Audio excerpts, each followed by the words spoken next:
Welcome to Stick to Sports. I'm Zach Malamud. And I'm Joey Pulatsky. Today, the Chiefs get stomped in Tennessee, the Bengals cruise on the road, and the stage is set for the World Series. Roll it.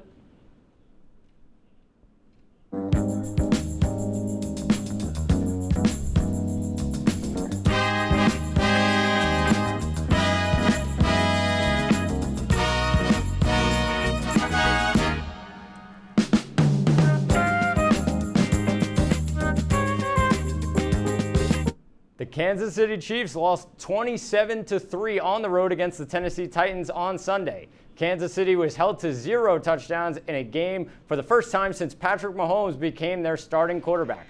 The Chiefs fall to 3-4, tied for last place in the AFC West. Joey, do the Chiefs have any shot to win the AFC West? Zach, they definitely do have a chance, but there's not as much wiggle room as they're used to with this awful start, now 3-4. It's the most open the division's been in years for the Raiders, Chargers, and the Broncos with this early Chiefs struggle. It's an uncharacteristic 3-4 record, but their losses have been to the Ravens, Chargers, Bills, and Titans. All four very solid teams. I think the winner of the division is going to finish with 5 losses, so the Chiefs can still get under that 5-loss mark, but it's going to be very hard for them to do. I think this division race is almost over. The Chiefs still have to play the Cowboys, the Packers, the Chargers in Los Angeles, and the Las Vegas Raiders twice. Now, they'll probably win next week in a game against the New York Giants, but teams have figured out this Chiefs offense. The Chiefs defense is so bad that they're always behind, and putting both safeties deep with a lead against Patrick Mahomes is a great game plan for a bunch of teams. They were held to 0 touchdowns for the first time since 2017, and I don't think they'll win the division. The Cincinnati Bengals are staking their claim as a contender in the AFC North after a 41-17 beatdown of the Baltimore Ravens in the only matchup of two teams over 500 heading into Sunday. The LSU duo of Joe Burrow and Ja'Marr Chase posted career highs in yards. The QB Burrow went for 416, while his wideout Chase posted 201. Cincinnati and Baltimore are tied for first in the AFC North, as both squads are now 5-2. Zach, which of the two teams do you see finishing the season with a better record? I think the Ravens will finish with a better record. However, I do think there's a really good shot that we will see the Cincinnati Bengals in the playoffs this year. A lot of credit needs to go to the Bengals defense, and they sacked Lamar Jackson 5 times for just the second time in his career. And then we talk about Joe Burrow and this offense, his connection with Ja'Marr Chase.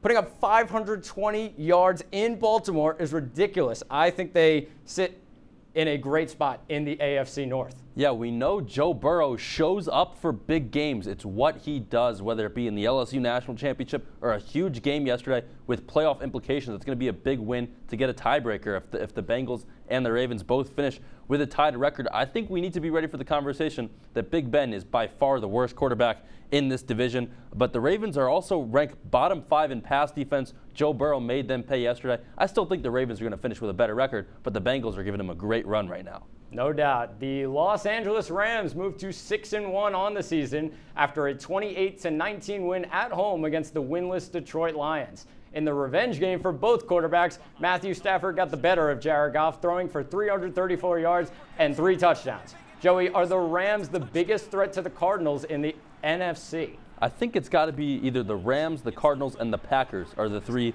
front runners in the AFC right now. Cooper Kupp leads the NFL in receiving yards. Him and Matt Stafford is becoming a dream duo for the Los Angeles Rams this year. The Rams are definitely a threat, and I was hoping that we'd have a number 1 in the NFC after Thursday night's game between the Packers and the Cardinals. Now without Davante Adams Thursday night, we really won't have nearly as good of an idea. But Matt Stafford was great yesterday, 85.8 QBR. I still think it's Cardinals-Packers 1-2 with the Rams being a close 3. But Darrell Henderson as the number 1 running back just doesn't really scare me for these Los Angeles Rams. I think they are the biggest threat to the Cardinals. The only other team I would say is the Tampa Bay Buccaneers, but the Rams beat them in Week 3 of this season. The Rams were always going to be contenders with the solid quarterback, and Matthew Stafford is 3rd in passing yards right now and 2nd in passing touchdowns. I think the Rams are clearly the biggest threat to the Cardinals in the NFC. I love how far apart we are in our NFC teams. The Tampa Bay Buccaneers dominated the Chicago Bears Sunday 38-3. The Bucs were up 35-3 at halftime, but Justin Fields threw 2 second-half interceptions as Chicago could not mount any type of comeback. Tom Brady posted a 93.1 QBR along with throwing his 600th career touchdown, becoming the only quarterback ever to achieve the milestone. As Tom continues to dominate time, Zach, what do you take away from this game for either the Bears or the Buccaneers? That people need to stop underestimating Tom Brady. What else do you need to see from a 44-year-old quarterback? There were a lot of people saying during the week that the Bears have a good defense and they're going to slow down Tom Brady and this Bucs offense. People were taking the Bears at plus 12 on the spread. He crushed them, plain and simple. 600 career passing touchdowns for Brady is a remarkable accomplishment, and I don't think anybody will ever reach that. It's a good thing he got the ball back, though, after Mike Evans gave it away. Yeah, definitely. I think Tom Brady just might never get old at this point. Might become the first guy to hit 700, maybe 800. Who knows? But on the Chicago Bears side, Justin Fields obviously got beat around yesterday, had a 1.9 QBR, 0 touchdowns, 3 interceptions, but he looked defeated. Every time the Fox cameras cut to him on the bench, he was sitting there slouched, looking disgraceful. But it's a tough schedule right now for the Chicago Bears and Justin Fields, but he's going to have to keep learning this season. We are going to take a quick break here on Stick to Sports. Up next, we look at the New York football teams and check in on the college football season. Stay tuned on WTOP 10.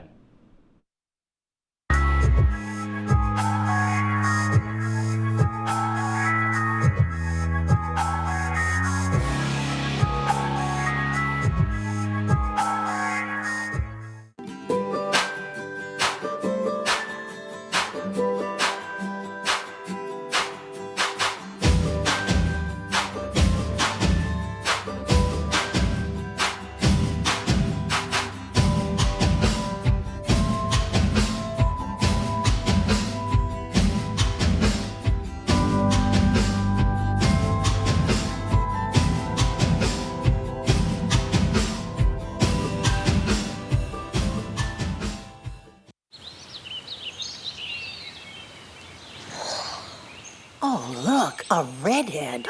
Staring contest.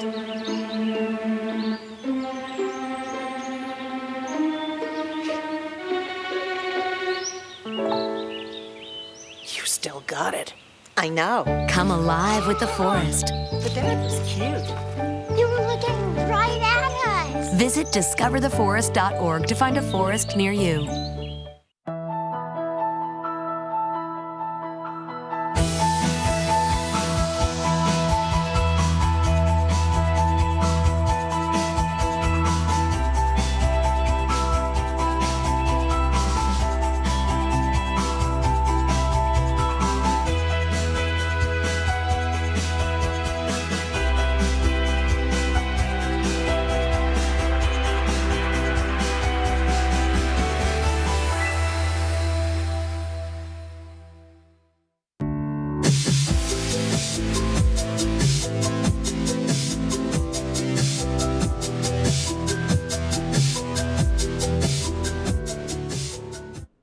Welcome back to Stick to Sports. The Atlanta Braves shockingly knocked out the defending world champion Los Angeles Dodgers in a 4-2 win in Game 6 on Saturday. NLCS MVP and Braves outfielder Eddie Rosario hit a 3-run homer in the 4th inning, which put the game and this series out of reach. The Braves won their 6th NL pennant since moving to the city of Atlanta, and it is their first since 1999. We'll focus on the Braves in a little bit, but Joey, what went wrong for the Los Angeles Dodgers? I think mainly for the Los Angeles Dodgers, they just ran into an extremely hot Atlanta Braves team. The Braves have such a chip on their shoulder and something to prove with having such a bad record and even getting home field against the Los Angeles Dodgers last series. The Braves had something to prove. The Dodgers ran into a motivated team. They just kind of got caught sleeping. The Braves bats were alive. The Braves bullpen was lights out, and the Los Angeles Dodgers, while they were so great on paper, the entire lineup, Max Scherzer, Walker Buehler,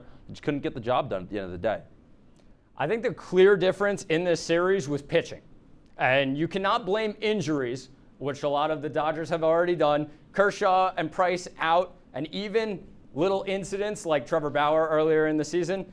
Max Scherzer and Walker Buehler could barely pitch with no rest being given to them. and the 3 starters paired with a great bullpen is a huge key to the Braves' success in this series. The Houston Astros beat the Boston Red Sox 5-0 in Game 6 of the ALCS on Friday. Houston started perfectly with Yordan Alvarez's RBI double in the bottom of the first. Boston was held to just 2 hits in all of Game 6 as their magical run finally comes to an end. Joey, this has to be considered a great season for the Red Sox, right? Oh, without a doubt. I think in Boston Red Sox fan mind, they won that World Series. Their World Series was the AL wildcard game against the New York Yankees. The Red Sox, without a doubt, this season's definitely a success. Coming into this season, they didn't have their eyes set on World Series. They not only hosted the wildcard game, they knocked the Yankees out of the playoffs in Fenway. It's a great season for the Red Sox, especially you had that 12-3 win to look back on in the ALCS, and it's definitely a good season for the Red Sox without a doubt. Yeah, I think any Red Sox fan would have taken a trip to the ALCS in an absolute heartbeat at the start of this season. This team's one problem is pitching. So if they can work on that in the offseason, grab a couple starting pitchers and a couple of reliable relievers, they'll be in a good position to challenge again next year. And they had a great run. They're for a team in a rebuilding stage, and they'll have a lot of these players back, barring a major injury. Joey, the stage is set for the Fall Classic as the Atlanta Braves will take on the Houston Astros. Houston has advanced to the World Series for the 3rd time in 5 years, while the Braves just knocked off the favorite Los Angeles Dodgers. Who is your pick to win the 2021 World Series? I definitely have the Braves in this series. I have the Braves in 6. I would love to see Atlanta Braves that's becoming America's team, especially in the World Series right now. Everyone that doesn't own Houston Astros merchandise is rooting for the Atlanta Braves. I want to see the Braves celebrate on Astros home turf. Eddie Rosario's raking. He's hitting .474 with 11 RBIs and 3 home runs in the postseason. Freddie Freeman's heating up a little bit, 6 for his last 15. And A.J. Minter, Will Smith, and Tyler Matzik this postseason have combined for over 24 innings of work, 35 strikeouts, and only 2 earned runs as well. Yeah, I'm so excited for this World Series. My prediction is Braves in 7. I think the Astros have the advantage when it comes to hitting with the experience of Bregman, Altuve, and Correa, but I think the batting of the Braves will be a dangerous thing when it comes to the World Series. Illinois gave Penn State their 2nd loss of the year in a 9-overtime thriller. Surprisingly, the marathon of a game ended with a final score of 20-18. The Illinois defense was strong all day, holding the Nittany Lions to just 227 yards of total offense. Illinois had their way on the ground, going for 337 yards, while averaging 5.3 yards per carry. Zach, is there any way Penn State can still get into the college football playoff? I think there's still a way for Penn State to get in, but I don't see them beating every single one of Ohio State, Michigan, and Michigan State to get in. Their defense is really good. Penn State had their opportunities to close out this game on both the offensive side and the defensive side, but the offense has been streaky, and that's been the problem. I still think they can make it back into the top 10, but 2 losses against teams outside of the playoff picture is just devastating for their college football playoff hopes. Yeah, I think their playoff hopes are done unless Ohio State, Michigan, and Michigan State all somehow find ways to get 2 regular season losses. And it's going to be interesting getting into this Big Ten championship, seeing who's going to represent the Big Ten East. We're going to see if the remainder of the season and in that championship game, if the Big Ten just keeps beating up on each other or if one team starts to pull away. Oklahoma continues their strange season, beating Kansas 35-23 after trailing 10-0 at halftime. Even after being shut out at halftime, Lincoln Riley stuck with Caleb Williams at quarterback in the second half. Williams somehow ended the game with a 95.3 QBR after leading Oklahoma to the end zone on all 6 of their second half drives. Even after being shut out in the first half by a team that was 1-5 going into Saturday, Oklahoma found a way to win, and the Sooners somehow are still in the top 4 in the AP poll. Zach, how much weirder can the season get for Oklahoma? It can. It must be so frightening being an Oklahoma fan right now, but we're going to find out how legit this Oklahoma team is after their game against Texas Tech this weekend. Baylor, Iowa State, and Oklahoma State. We'll find out if Oklahoma is the real deal. Yeah, I think it's so weird not going to Spencer Rattler at halftime. Then on top of that, you're shut out at halftime. You don't know who your starting quarterback is. You get 6 touchdowns in the second half. This Oklahoma Sooners team is just crazy. I have no idea what's happening with them. Wake Forest beat Army 70-56 in a high-scoring affair at West Point. Wake Forest posted 638 total yards, while Army put up 595 yards of offense. Zach, what surprises you more? Army putting up 56 points or Wake Forest being the highest-ranked team in the ACC? I think it's got to be Wake Forest being the highest-ranked team in the ACC. It has to be because they have a shot now at the college football playoff. A Power 5 team that is undefeated deserves to be in the college football playoff. The one thing I'm worried about is the defense of Wake Forest. You have Army putting up 56 points on you. How much will Georgia or Alabama put up against you? But they are second to last in yards allowed per game this season, and that needs to change if they want any shot at the college football playoff. Yeah, I think it's interesting this year because usually when we think ACC in the college football playoff, we just assume Clemson. But right now, Clemson's unranked. The ACC is weird. It's just Wake Forest and Pittsburgh ranked. Wake Forest also scored multiple touchdowns in every quarter, 70 points in 17 minutes and 17 seconds of possession. The amount of big plays coming out of that game for Wake Forest was unbelievable. We have to take a quick break, but when we come back, Zach will be joined by Ben Diamond. Don't go anywhere. You're watching Stick to Sports.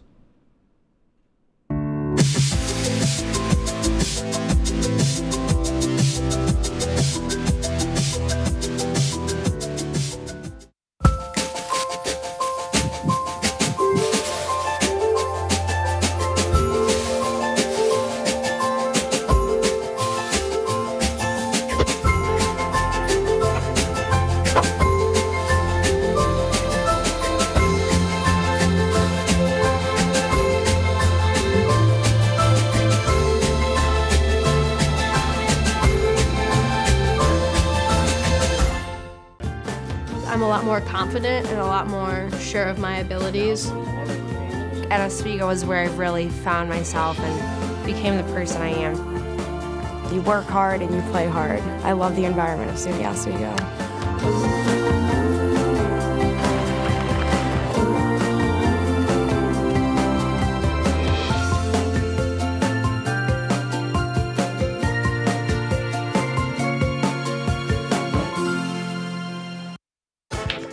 Made her college years possible, opening that education savings account when she was little, spearheading campus tours, and deciphering financial aid. If you can ace planning for college, you can do it for retirement. Get on track with tips at aceyourretirement.org.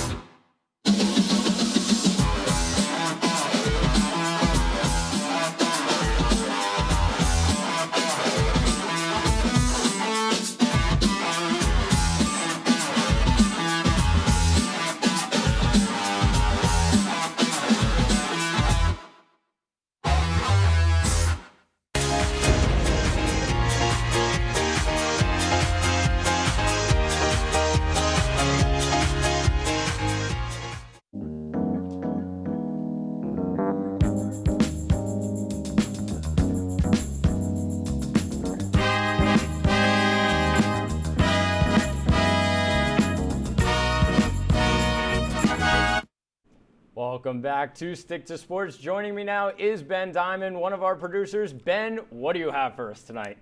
During the Sunday afternoon blowout 54-13 game versus the New England Patriots, New York Jets starting quarterback Zach Wilson injured his PCL after a hard hit by Patriots linebacker Matthew Judon. The best case scenario is that the injury will only keep him on the sideline for 2 to 4 weeks. In his absence, the struggling Jets will need to rely on backup quarterback Mike White. Is this a sign of an already lost Jets season? This season was over for the Jets before it even started.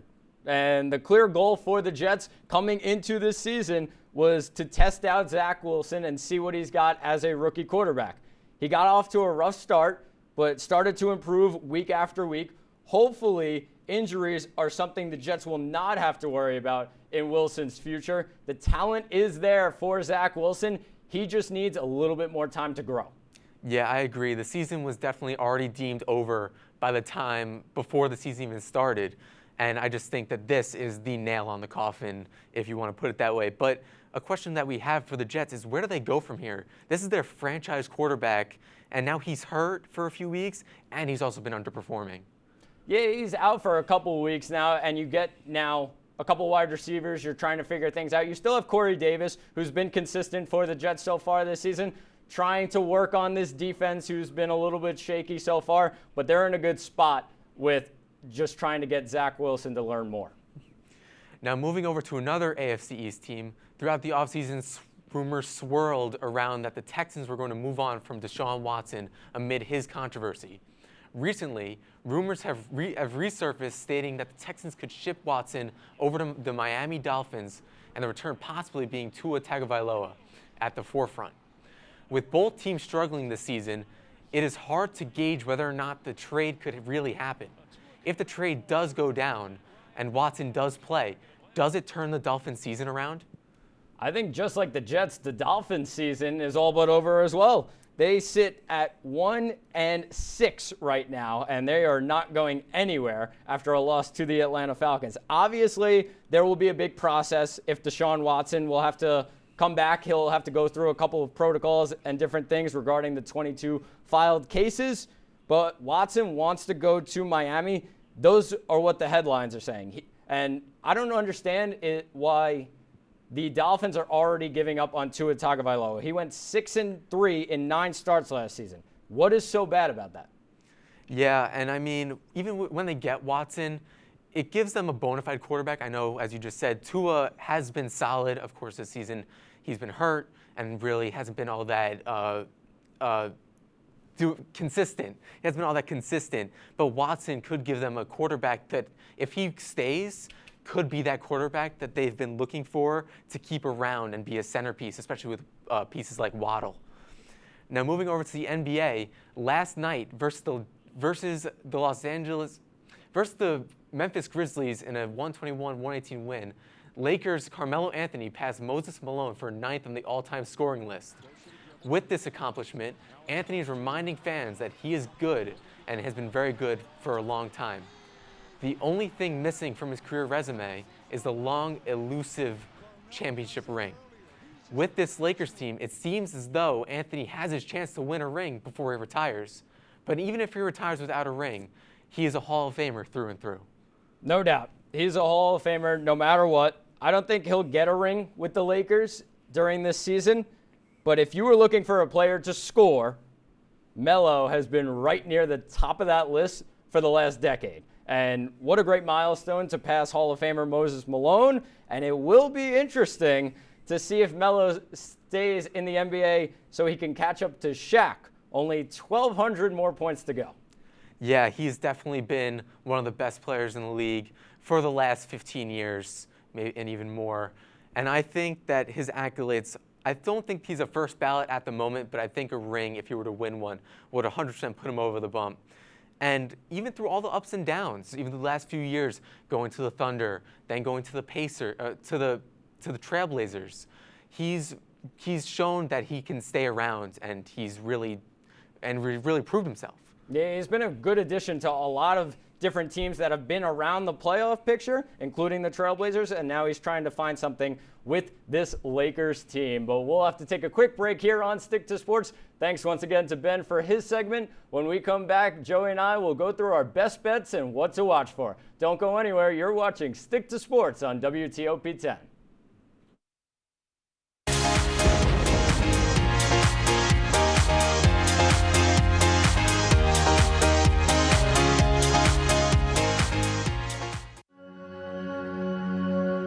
All across the country, people are coming together to speed up what we can learn about health. The All of Us Research Program is calling on 1 million people to join us as we try to change the future of health. For your family, for future generations, for all of us. Visit joinallofus.org and find out how you can become 1 in a million.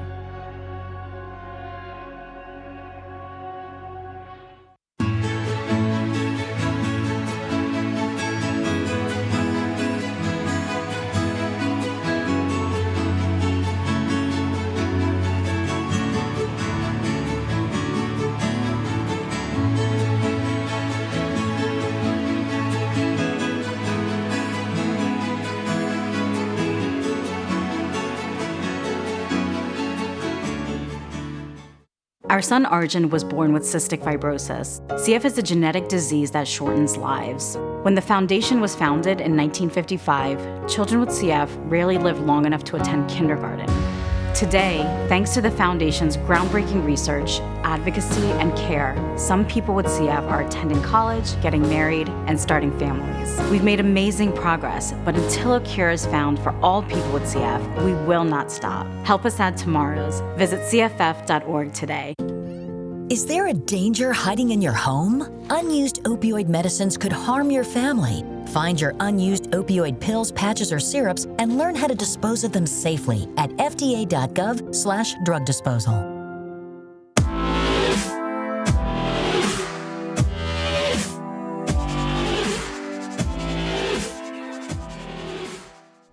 Welcome back to Stick to Sports. My what to watch this week is simply everything happening on Saturday. While it's no surprise October is amazing for sports, Halloween Eve is shaping up to be the best sports day of 2021. Saturday's festivities start at 12 o'clock in a battle of the undefeateds with Michigan versus Michigan State, both teams looking to get a huge resume win for the college football playoff. Saturday also features a huge main card at 2 o'clock for UFC 267, headlined by Jan versus Glover Teixeira for the light heavyweight title.